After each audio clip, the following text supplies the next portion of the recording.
The next stage to increase how good your drawing looks is we're going to use slightly darker lines on certain parts of the drawing to make it stand out a little bit. And what we're looking to do is we're trying to make the lines that don't have an adjacent surface look darker. Okay, so imagine if the little spider was sitting on here. If he crawled over this edge here, I would still see him on the drawing. If he crawled over this edge, I wouldn't see him. So these lines would be a bit darker. Okay, if you follow that rule all the way around, you'll see that around the outside of your object, the lines will be darker. But also, see this one here, that one is darker because there's no surface adjacent to this edge here, so that will be darker. Same with this one here, and it just means your eye can judge what is attached and what is not. So that just does make it look a little bit better. Obviously, keeping it neat would be ideal. This is just a quick one just to show you how it works. So once you've done that, we're then going to pick a light source. So I'm going to put my light source from the top right, and I'm going to use just a regular colouring pencil, and I'm going to shade in light, medium and dark.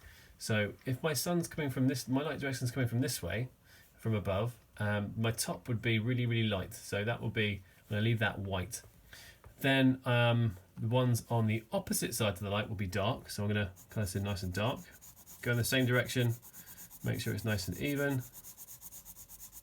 Don't go over the edges, all that primary school stuff. And try and keep the tone of the colour really even.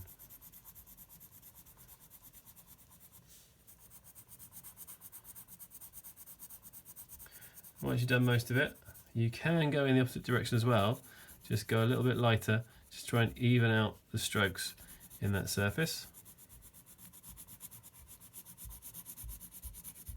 And then once you've done that, you're going to do this one dark as well, because that faces the same direction. And obviously trying to make sure it's still even. I'm resting on something else, so I'm resting on another sheet of paper.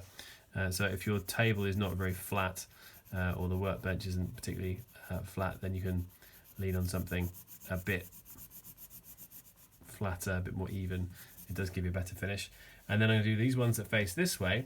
So the ones that face this direction, they're going to be medium. So I'm just going to go a little bit lighter with those.